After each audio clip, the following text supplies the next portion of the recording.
University, and look forward to talking with you today. So as Ellen said, I'm going to let my colleagues introduce themselves, and then we'll ask you to do the same.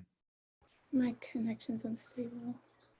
I can still hear you, Kate. So we'll thank you. It just froze up a second. Yep, that's all right. Good morning, everyone. My name is Caitlin Johnston. I am joining you from New York City, where I am an in-house lawyer at a bike company called Peloton. And when I was growing up in high school in Indiana, I did We the People, but I never made it to nationals and I never did it virtually. So you guys already have me bested. And I'm really looking forward to discussing with you today. And good morning, and congrats on being at the national finals. And my name's Andy Levy. I'm a trial lawyer from Baltimore, and I also teach at Maryland's 2 law schools. And I am joining you from a little town called Highland, which is about halfway between Baltimore and Washington, D.C. If you'd introduce yourselves and your teacher to us. Okay, we're Unit 5 from Maggie Walker. Our teacher is Mr. Sam Olmschneider, and I'm Kyle Lee. My name is Kaylee Gagne. My name is Kate Farmer.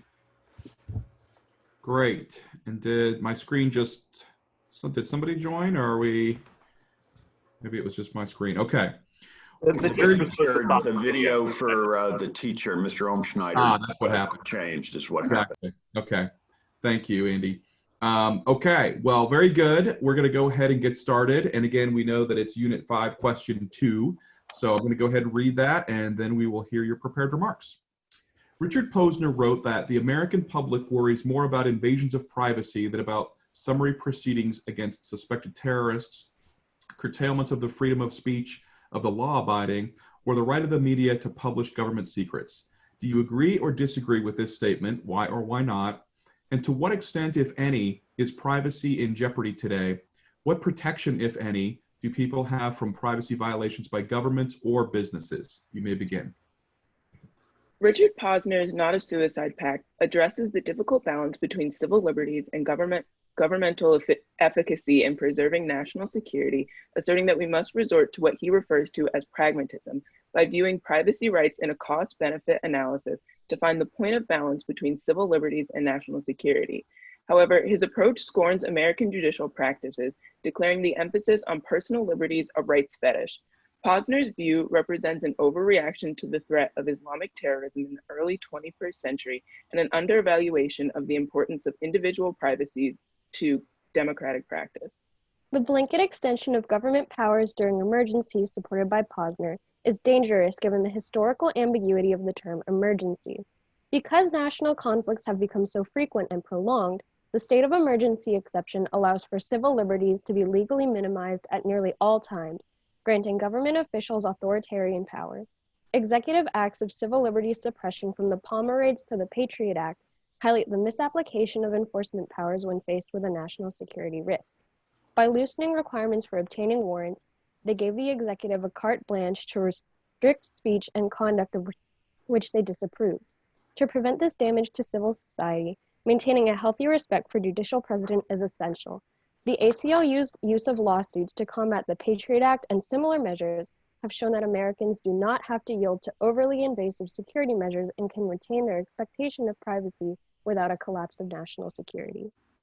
Under the Fourth Amendment, Americans are not subject to unreasonable searches and seizures by government officials without probable cause. Katz v. U.S. clarified that warrants are needed when there is a legitimate expectation of privacy, and subsequent case law has continued to shape the Fourth Amendment search inquiry process to prevent a chilling effect from taking hold. Under the exclusionary rule, one such innovation, evidence gathered in violation of the Fourth Amendment is not permissible in court. The fruit of the poisonous tree doctrine expands the protection of the exclusionary rule, articulating that evidence gained from an unconstitutional search may not be used to further an investigation. However, there are scenarios in which warrantless searches are considered permissible. The most important are exigent circumstances, the giving of consent, special automobile exceptions, and when evidence is already in plain view. In these cases, evidence may be searched and seized without a warrant, and the resulting evidence may be legally used. Questions surrounding digital evidence collection have complicated Fourth Amendment doctrine. One example is the third-party doctrine established in Smith v. Maryland. In this case, the use of a pen register was ruled to not violate the suspect's privacy expectations because he had voluntarily surrendered the numbers to a third party, his telephone provider. Since Smith, the court has extended the third-party doctrine to increasingly involve technology companies and infrastructure as third parties. However, in Carpenter v. US, the court acknowledged that an individual's cell site location information is not covered by the third-party doctrine, narrowing its application. Under Carpenter, a user may be aware of the data their provider is collecting, but it is not sufficiently voluntary to fall under the third-party doctrine. Applying the Fourth Amendment to escalating privacy threats in the digital age can appear an impossibly thorny problem. One attempt to address this problem was the mosaic theory first theorized in U.S. v. Jones. It asks if the sum of police search techniques exceeded societal expectations of privacy, which Justice Alito said occurred via GPS tracking of Jones's car. However, abandoning the complex questions of Katz and Smith does not solve the problem. Reconstructing existing Fourth Amendment doctrine from the ground up creates additional problems by destroying the intricate system of precedent built up over the 20th century. Civil liberties would be better balanced with national security interests through a tightened enforcement of the third-party doctrine and a robust judicial and cultural understanding of when a privacy exception is reasonable. Very good timing. Okay. So I detected some skepticism about the power of the executive in times of emergency. And so I wanted to kind of drill down a little bit in that with our current national emergency regarding COVID-19. And how do you think the courts should handle the balancing of the government's interest in protecting privacy or in public health, excuse me, with things like contact tracing and knowing where people have been, tracing that sort of thing, versus people's individual privacy rights? Are there things that the precedents that the courts have used in the past that you think would be helpful now? There was a precedent established in U.S. v. Jones in which the concurrence there stated that people, given that a lot of monitoring and such is digital now, people have sort of a reasonable expectation of privacy in where they go and what they do, which shouldn't exactly be collected and such by the government because it is that person's privacy right. And Our skepticism with the privacy for security is mostly that it's a war exception, and since war is no longer as clean cut as it used to be, there would no longer be an end because multiple wars are still going on. They've been going on for my entire lifetime, so the infringement on these rights doesn't have a clear end in sight, whereas this pandemic is a set occurrence. Do you think that once the government has these powers and these abilities within an emergency setting, that it would voluntarily be able to resort to giving them back in different circumstances? Is that a concern? I think there's a really difficult concern that's brought up here with the national security exception. I agree that many times in exigent circumstances, which is one of the exceptions to the Fourth Amendment, in which scenarios such as the safety of a person inside an inside area, the court can enter that and do an inside search. And so there are already established precedent on when the government can violate or have an exceptions to Fourth Amendment. But however, there are certain scenarios and certain rights that are more dangerous when given into the hands of an executive, for example, the First Amendment, and attempting to restrict, for example, anti-vaccination speech or certain issues like that is a lot more difficult. And we can see that in the past through the WikiLeaks cases, the 2013 Snowden leaks, and New York Times v. US, in which the court ended up having to rule on the Pentagon Papers and strike down this and reinforce this heavy presumption against prior restraint of the press. And so I think that when it comes to Fourth Amendment rights, there's a little bit less of a risk than there would be with general Fourth Amendment or First Amendment speech restrictions. But nonetheless, because as Kai was saying, the extension of the term emergency, it makes it a really difficult gray area. I'd like to switch gears and talk a little bit about private businesses. And we'll continue with the COVID hypothetical. So if Instagram decided to start releasing whether or not I had tested positive for coronavirus, and if you were walking across the street from me and we were both on Instagram, it would give you that information so you could stay, 6 feet away from me. How do you analyze the legality of that, and should the government have a say, or does it? I think the government should have a say, and the government has a bit of a different scenario when it's private entities versus a government to individual civil liberties question.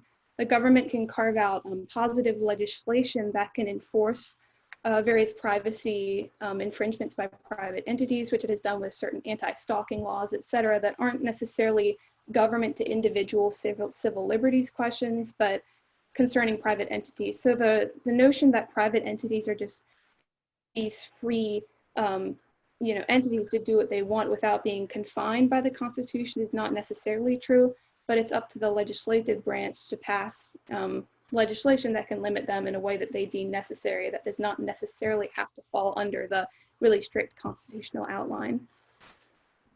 So how do you decide whether Instagram can do that today?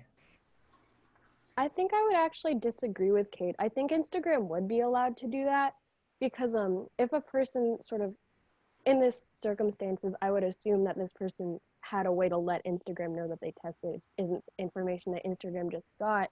So because this person told this private entity private information about themselves, the entity doesn't have a responsibility to necessarily keep that confidential like the government would.